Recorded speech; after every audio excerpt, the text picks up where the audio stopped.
Assalamualaikum warahmatullahi wabarakatuh. Sahabat podcast BBPK Makassar, kembali berjumpa di podcast kali ini.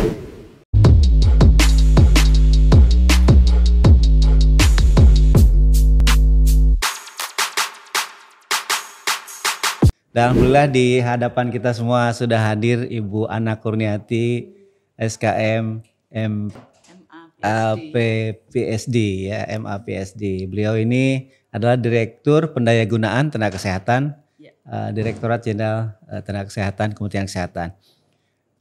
Pasti penasaran nih ngobrol apa kita nih Bu Ana. Tapi sebelum itu saya ingin Ibu memperkenalkan diri dulu deh. Jadi ini kan Ibu baru pertama kali mengunjungi BBPK Makassar. Betul sekali. Boleh Bu cerita sedikit deh sekarang Ibu di Kemenkes tuh tugasnya apa sih persisnya gitu ya? Kemudian bagaimana kesannya di BBPK Makassar? Ya, terima kasih Pak Dede. Halo, kenalkan saya namanya Ana Kurniati. Saya sekarang Direktur Pendayagunaan Tenaga Kesehatan, tetapi merangkap PLT Direktur Peningkatan Mutu Tenaga Kesehatan di Ditjenakes Kemenkes. Jadi ini saya juga pertama kali datang ke sini, begitu masuk, wow gitu ya. ternyata ada mutiara terpendam di Makassar. Di timur ini. Ya Bu, di ini. Timur Indonesia, ada BPPK Makassar. Alhamdulillah. Dan karena kebetulan sekarang saya PLT Direktur Peningkatan Mutu, jadi saya Ibunya, merasa berkepentingan datang ke sini. Pastinya. Jadi terima kasih sudah mengundang saya untuk mampir ke sini. Saya kira ini jadi kesempatan yang bagus buat kita ngobrol-ngobrol ya Pak ya. Iya betul Pak Ana. Ya, ini kapan lagi kita bisa diskusi seperti ini ya. Dan kita bisa sharing juga hasil diskusi kita dengan ini para pemirsa ya. Iya pastinya. Jadi kami selalu kalau ada orang-orang luar biasa karena kan pasti informasi itu mahal. Jadi kalau kita share dan akan banyak memberi manfaat gitu ya. Nah saya mungkin kalau Bu Ana itu kan lebih fokusnya pada pendayagunaan. Nah, yang namanya pendayagunaan berarti kan ada produk ya Bu. Ada produk. Nah output dari program atau kegiatan yang ada di direktorat seluruh direktorat lah katakan gitu atau UPT. Ya. Nah, gimana tuh Bu? Yang dimaksud pendayagunaan di sini seperti apa sih Bu? Maksudnya gitu ya? Iya. Sebenarnya kalau kita ingin bicara konteksnya pendayagunaan, sebenarnya ada dua unsur Pak. Memenuhi artinya mengisi tenaga, kemudian memeratakan. Artinya semua fasilitas pelayanan kesehatan itu harus ada tenaga kesehatan. Nggak boleh ketinggalan gitu ya. Sudah ada standarnya, berarti itu harus dipenuhi sesuai standar gitu. Nah, yang kami lakukan di Direktorat Pendayagunaan ini sebenarnya ada dua hal. Karena kalau kita lihat upaya pemenuhan itu, kalau melihat rujukan regulasi di Indonesia itu bisa dipenuhi dengan model yang permanen atau bisa dipenuhi dengan model yang sementara. Nah, kalau yang modelnya itu permanen, sudah jelas ya, ada ASN, terutama untuk yang Fasyankes miliknya pemerintah. Kalau swasta bisa dengan kata lain tenaga kontrak karyawan tetap begitu ya. Nah, kalau untuk yang lainnya itu ada yang sementara di Kementerian Kesehatan itu bisa melakukan mekanisme seperti penugasan khusus. Penugasan khusus. Ya. Nah, namanya juga khusus ya. Kalau khusus itu artinya tidak semua ditempatkan dengan pakai mekanisme penugasan khusus. Ada kriteria sendiri. Ada kriteria tersendiri. Fasyankesnya khusus, yang terpencil, sangat terpencil, DTPK, daerah tertinggal, terpencil, perbatasan kepulauan. Kemudian kriteria yang lainnya, nakesnya juga mesti khusus, ya, nggak bisa semua sembarang nakes ikut penugasan khusus. Ada jenisnya. Pasti ada jenisnya. Kita pilih yang mana yang paling prioritas. Urgen ya. Anggarannya juga khusus. Khusus, ya. Jadi di Kemenkes itu untuk penugasan khusus ini adalah penempatan yang sifatnya sementara, karena kita sebenarnya tetap mendorong daerah ataupun juga institusi pemerintah yang lainnya mendukung pemenuhannya itu menggunakan mekanisme ASN, karena ini lebih sustain. Nah, untuk setiap kali pemenuhan yang belum bisa terisi dengan ASN, kita bisa penuhi, khususnya untuk yang khusus-khusus tadi. Jadi memang nggak semua. Nah nanti kalau misalnya sudah terpenuhi, ya kita udah nggak menempatkan lagi untuk yang penugasan khusus. Berarti sudah punya mapping ya Bu di tempat Ada, Ibu, ya. mapping lokasi mana aja, Betul, terus betul. tenaga kualifikasinya apa begitu ya, Betul. sampai sesuai dengan kebutuhan dan betul-betul termanfaatkan dengan baik. Ya, betul. Jadi di Cenakes itu kan ada namanya Direktorat Perencanaan. Nah, Direktorat Perencanaan inilah yang melakukan perhitungan berapa sih sebenarnya, apa aja sih yang dibutuhkan, dan nanti itu yang membutuhkan di mana gitu. Nah, kita pakai data itu. Oh, Kita eksekusinya di tempat Ibu. Ya, kita menggunakan semuanya sumber data yang sama. Ya, sehingga kita mengintervensi lokasi-lokasi yang sama sebenarnya. Mana yang memang perlu dilakukan intervensi. Sama dengan nanti ini untuk pelatihan ya. Untuk pelatihan kesehatan juga demikian. Harus menggunakan basis datanya, sumbernya sama. Iya. Kita akan menggunakan data dari perencanaan juga. Di mana saja sih tenaga kesehatan kita yang paling banyak, mereka seharusnya mendapatkan pelatihan apa. Ada gap kompetensi apa ya. Nah ini ya. Jadi kalau yang gap kompetensi ini yang memang masih agak sulit ya kita saat ini. Karena data yang kita punya itu belum semuanya lengkap. Nah itu.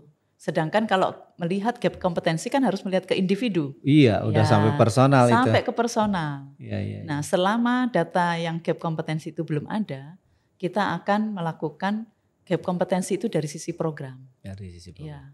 Kemarin itu kami juga sudah sampaikan ke Pak Menkes berdasarkan telaah awal kita, kajian awal dari sekian banyak pelatihan itu 47%-nya itu untuk level dasar. Sisanya itu adalah untuk level lanjut. Kemudian juga ada yang sifatnya itu opsional saja gitu. Nah ini yang sekarang perlu kita rapikan bersama. Kemudian dari sisi tenaga kesehatannya, setelah kita lihat karena yang dulu kan belum terintegrasi dengan SISDMK, belum kan? Belum. Jadi begitu kita lihat data yang available itu masih terpisah-pisah lokasinya. Sulit sekali untuk dilakukan analisis. Nah, sekarang ini kita lagi mulai nih. Sudah mulai. Kita tarik semuanya menggunakan data SISDMK supaya ketahuan setiap individu itu sudah pelatihan apa saja, sudah selesai level dasarkah, atau dia belum pernah sama sekali gitu. Karena kalau isunya dulu kan sering berulang-ulang ya, orang dilatih itu dia lagi gitu. Betul. Nah itu kemarin kita coba tuh. Bisa nggak kita trace? Itu kan anecdotal evidence saya bilang. Karena kita belum punya data angkanya secara pasti. Belum ada. Begitu kita mau trace Pak, datanya kurang lengkap Pak. Nah itu. Karena kalau datanya itu misalnya nih, namanya Anna Kurniati pakai N-nya itu cuma 1. Kemudian satunya lagi itu Anna Kurniati pakai double N. Satunya lagi Anna Kurniati pakai yang I-nya itu pakai Y. Itu terhitung 3 orang. Padahal orangnya mungkin sama. Gitu. Nah ini Pak, nanti kalau sudah SISDMK ada NIK, ada STR. Jadi clear semua ya. Karena sudah punya unique code. Ya saya kira memang menarik ya berbicara tentang kompetensi SDM. Nah sekarang ini kan kita sedang lakukan akselerasi dengan melakukan transformasi kesehatan yang dicanangkan oleh Pak Menteri. Betul. Nah kita punya amanat itu untuk SDM itu kan di transformasi yang kelima. Betul. Menurut Ibu nih apa yang mesti kita lakukan nih untuk akselerasi Bu, gitu ya, mengikuti iramanya transformasi di transformasi 1, 2, 3, 4 dan seterusnya. Iya. Ya sebenarnya kalau yang transformasi di pilar kelima itu kan clear ya. Memang program-programnya itu harus menjawab 3 tantangan. Mulai dari soal jumlah, terus kemudian yang kedua itu adalah soal pemerataannya. Kemudian yang ketiga peningkatan kualitas. Ya. 3-tiganya ini seperti satu kesatuan yang nggak bisa dipisah-pisahkan. Harus diselesaikan semua. Harus semuanya bersama-sama, paralel semuanya. Gitu. Jadi yang perlu kita lakukan untuk jenis tenaga tertentu yang masih kurang-kurang, ya udah harus dipercepat tambahannya. Waktu itu Pak Menkes saja juga bilang ya, terutama untuk yang dokter spesialis. Itu sempat kita hitung.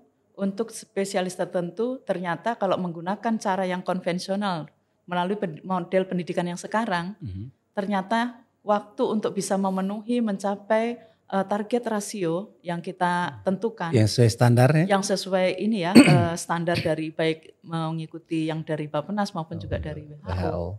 Ternyata itu nunggunya sampai puluhan tahun, Pak. Berarti harus ada upaya khusus. Upaya percepatan, makanya ada academic health system. Terus apa tuh Bu barangnya academic health system tuh? Mungkin para sahabat podcast mereka harus tahu nih. Ya. Kalau academic health system itu sebenarnya satu mekanisme untuk mempercepat peningkatan produksi dokter. Ya. Dengan cara universitas-universitas itu kita dorong untuk meningkatkan kuota produksinya. Artinya kalau kuota produksinya ditambah, berarti dosen juga ada peningkatan. Kemudian rumah sakit pendidikan maupun jejaringnya wahana juga nambah. Untuk prakteknya. Wahana pendidikan. Nah itu yang AHS.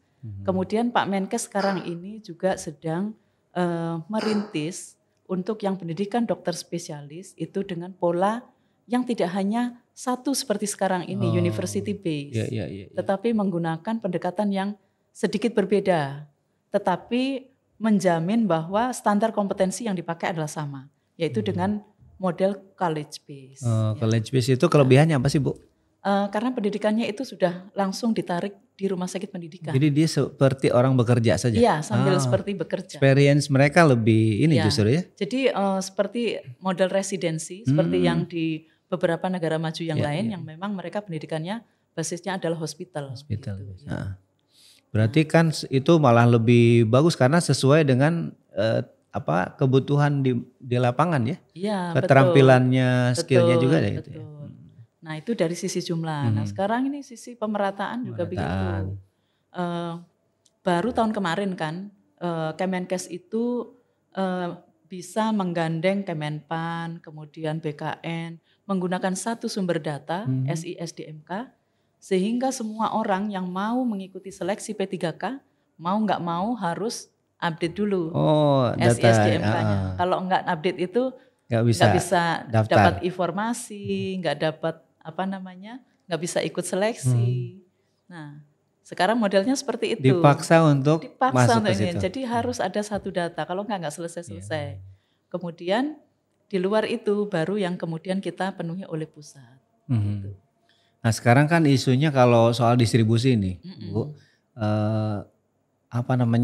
tantangannya lah insentif dan disinsentif. Nah apa-apa yang dilakukan untuk memacu supaya orang juga mau begitu ya, ditugaskan daerah terpencil, terluar dan seterusnya. Ya, kita juga nggak memungkiri ya kalau untuk daerah-daerah yang terpencil itu persoalan sulitnya kita menarik minat untuk bekerja di sana itu persoalannya itu banyak ya. Ada banyak faktor yang menjadi blocker. Yang pertama, apakah secara income itu cukup untuk hidup layak di sana? Itu kan pasti orang kan bertanya itu dulu. Terus kemudian yang kedua, apakah bisa mendapatkan tempat tinggal yang layak dan aman di sana? Betul. Kemudian yang ketiga, kalau sudah punya anak saya nanti bisa sekolah di sana apa enggak? Terus kemudian dia tanya lagi, saya nanti bisa mengembangkan karir di sana apa enggak? Saya bisa lanjut pendidikan apa enggak? Nah, faktor-faktor seperti itulah yang memang perlu dijawab bersama. Tidak hanya oleh Kemenkes, tetapi juga oleh pemerintah daerah. Kalau ingin tenaga kesehatannya mau bertahan di sana. Terus ada komitmen dari Pemdanya juga. Betul. Ya, makanya Kemenkes kan juga memberlakukan satu kebijakan setiap pengusulan untuk mendapatkan bantuan dana DAK. Apakah itu untuk alat, apakah itu untuk bangunan, itu sudah harus clear dulu. Ini nanti orangnya ada apa enggak. Ya, jangan sampai dia usul terus kemudian minta dikasih, taruhlah misalnya sanitarian kit gitu. Dia nggak punya tenaga sanitarian, terus siapa yang pegang gitu. Nah, jadi itu seperti itu bisa contohnya jalan, insentif ya. Insentif itu seperti itu. Ya. Nah, terus ini Bu mungkin agak setback sedikit. Jadi kan kalau cerita akselerasi tadi, salah satu faktor penting adalah faktor internalnya juga ya dari pelaku-pelaku program. Nah, kami ini BBPK, ada Poltekkes ya di lingkungan sebagai UPT di Cenakes. Itu kan kami kemarin diarahkan untuk punya champion-champion. Apa sih Bu itu sebenarnya champion-champion yang kita buat itu? Ya. Jadi tim champion itu kan sebenarnya kita mengumpulkan the best people ya, the best talent Ya, dari masing-masing ini. Jangan sampai orang-orang yang talentnya udah bagus-bagus ini dianggurin gitu Pak. Itu kan wasted gitu. Tidak tersia-siakan kalau nggak dimanfaatkan seoptimal mungkin. Padahal kita punya orang-orang yang bagus, yang pastinya itu kalau kita kumpulkan mereka, kita koordinir mereka, kita yakin bisa membuat satu lompatan yang besar. Berikan challenge ya. Betul, betul. Apakah itu untuk memperbaiki programnya, terus kemudian membuat optimal untuk indikator-indikator yang bisa dicapai oleh balai besar pelatihan kesehatan ataupun misalnya yang di Poltekkes. Kemudian juga dari sisi kemitraan apa sih yang bisa dibangun supaya ini makin tumbuh, makin berkembang gitu ya. Jaring segala macam dibangun betul. Ya. Kemudian dari sisi pengorganisasiannya. Nah, itu ada banyak komponen-komponen yang bisa digarap oleh tim champion ini supaya membantu Kemenkes terutama unit-unit UPT ini supaya bisa berkembang lebih bagus lagi. Ya, jadi secara umum kehadiran tenaga-tenaga atau talent-talent yang muda kemudian punya prestasi bagus, punya potensi bagus itu kalau dikumpulkan kemudian di-manage dengan baik, Ibu yakin ya Bu ya bisa membuat sesuatu di kementerian ini khususnya di Ditjenkes ya? Iya betul. Jadi kita sih harapkan nanti, ini kan kita juga masih baru ya, untuk BPPK, Bapelkes ini kita baru membentuk kemarin ya untuk tim champion ini. Saya kira nanti dengan intensifnya tim champion ini bekerja, kita mesti ini ya mendampingi terus dengan tim champion ini supaya kita bisa menghasilkan satu program yang di situ itu nanti memberikan indikator capaian yang memang tangible untuk kita semua gitu ya. Mana sih sebenarnya potensi-potensi yang kemarin itu belum terlihat. Nah, ini bakal kita munculkan gitu. Saya sendiri juga baru belajar ya tentang pelatihan kesehatan gitu. Tapi beberapa hari ini karena baru per 1 Maret kemarin saya pikir untuk BPPK, Bapelkes ini sebenarnya punya banyak sekali potensi yang luar biasa gitu. Termasuk personelnya Pak.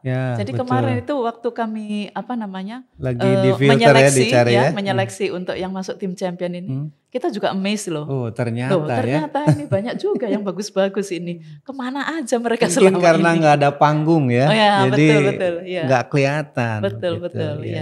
Nah tugas kita mungkin ya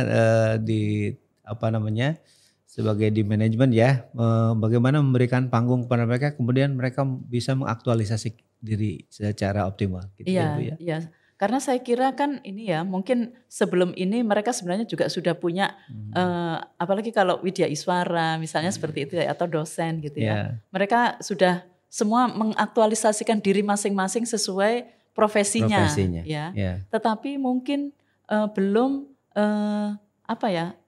secara signifikan mendongkrak kinerjanya organisasi ataupun menginspirasi sekitarnya gitu.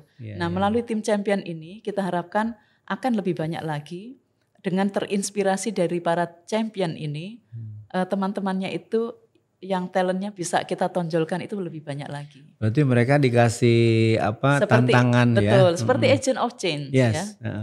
Nah salah satu tugas agent of change kan role model. Betul. Nah gimana Bu caranya mereka biar jadi champion-championnya biar jadi role model di unitnya misalnya gitu ya. Betul. Caranya. Nah saya kira memang menarik ya berbicara tentang champion kemudian kontribusi mereka terhadap organisasi. Karena selama ini ya kalau saya lihat karena bekerja rutinitas begitu ya sehingga jarang sekali kita bisa menemukan menyalurkan bakat-bakat mereka gitu ya. Betul. Ya, kadang-kadang itu kalau bekerja di pemerintahan kita terpaku pada administrative work. Terus kemudian kita terpaku pada birokrasi yang sudah biasanya juga seperti itu yang dulu-dulu gitu ya. Begini gitu ya. Nah, sekarang dengan pola-pola yang baru seperti ini ada tim champion gitu ya. Memaksa kita untuk selalu berpikirnya itu out of the box. Gitu. dengan ini makin tukar pikiran gitu ya. Kita saling sharing dengan yang lainnya. Biasanya ide-ide itu muncul ya. Apalagi kalau di BPPK Makassar ini sudah difasilitasi ruangannya cakep-cakep ini. Iya, Bu. Ya, ruangannya udah sangat memadai untuk Tinggal orang itu explore tinggal aja ya. betul. Iya, Jadi biasanya itu kalau sudah terfasilitasi ide gampang muncul, iya, Pak. iya. Kalau ruangannya ruwet itu kan kita juga ikut suntuk ya. Ruwet mumet gitu Iya. ya. Maunya narik selimut tidur Iya. gitu. Jadi generasi mager ya. Benar. Akhirnya ke kantor itu cuma hitungannya 7 sampai 4 ya. Iya. Ya memang kita mengharapkan ya peran-peran anak-anak muda generasi penerus ini lebih tertantang. Jadi saya kira ke depan mungkin apa harapan Ibu nih terakhir nih sebelum kita akhiri obrolan yang menarik ini. Harapan Ibu buat kami nih di daerah Bu UPT harusnya seperti apa sih Bu? Gitu. Saya kira sekarang ini karena sudah zaman digital ya. Yeah. Sebenarnya bukan lagi ada dikotomi pusat, daerah, jauh, dekat gitu ya. Udah karena nggak ada lagi ya. Nggak ada jarak sekarang ini Pak dengan pola yang digital ini. Ya sekarang ini aja ya. Misalnya nih saya nggak pakai datang ke sini, sebenarnya saya juga bisa tuh tetap reach out everyone gitu ya. Tetapi dengan ada kesempatan ini sebenarnya jadi lebih mengerti seperti apa BPPK konkret ya Makassar. Nah di luar itu saya kira dengan nanti ada pola digitalisasi ya Pak ya, dan kita juga sudah punya LMS Pelataran Sehat. Ya. Nah nanti pelatihan-pelatihan yang dibuat oleh teman-teman di BPPK itu saya rasa nanti bisa menjangkau lebih banyak luas, lagi tenaga kesehatan. 2 tahun terakhir itu Pak, kemarin kami ngecek data, baru 4% tenaga kesehatan puskesmas yang mendapat pelatihan dalam 2 tahun terakhir. Kalau kita terus seperti itu, sampai kapan kita bisa memberikan pelatihan untuk teman-teman yang ada di puskesmas? Sedangkan perkembangan teknologi terus ya cepat sekali. Sangat kemudian memungkinkan. Perkembangan penyakit, perkembangan ilmu pengetahuan juga cepat sekali. Kalau kita tidak membuka akses seluas-luasnya, ketinggalan terus. Akhirnya yang tetap saja mereka harus merujuk aja gitu ya. Atau justru mereka mengobati tapi dengan cara yang salah gitu ya. Itu lebih khawatir lagi ya. Nah, jadi saya kira sih ke depan BPPK lebih akan besar lagi peranannya, jangkauannya juga lebih luas lagi karena sekarang udah zaman digital. Baik Bu Ana, saya kira obrolan kita siang hari ini sangat berbobot daging semua. Wah, jadi gak ada lemaknya ya. Gak ada lemaknya. Ya. Jadi tinggal nanti kita yang di UPT ya, terus teman-teman yang nakes yang lain bisa coba dorong lagi gitu ya untuk lebih optimal. Ya, demikian. Terima kasih Bu Ana atas kesediaannya juga ngobrol. Mudah-mudahan kerasan dan memberi kesan positif ya untuk kita. Ya. Sudah makan barongko soalnya. Sip. Jadi di Makassar ini makanan tuh adanya enak dan enak sekali. Ya. Jadi, kebetulan saya juga gitu Pak. Kalau disuruh ngincipin enak nggak? Enak. Enak apa nggak enak? Enak atau ya enak sekali. Enak sekali. Baik, terima kasih Bu Ana. Mohon maaf ya kalau ada yang kurang berkenan ya. Sama saya juga mohon maaf kalau demikian. Ada sahabat podcast, demikian kita akhiri jumpa kita dengan Bu Ana. Tetap semangat dan tentu saja kita ingin berkarya untuk negeri ini supaya lebih jaya ya untuk masyarakat sehat, mandiri dan berkeadilan. Demikian, assalamualaikum warahmatullahi wabarakatuh. Salam sehat. Salam sehat. Terima kasih. Terima kasih.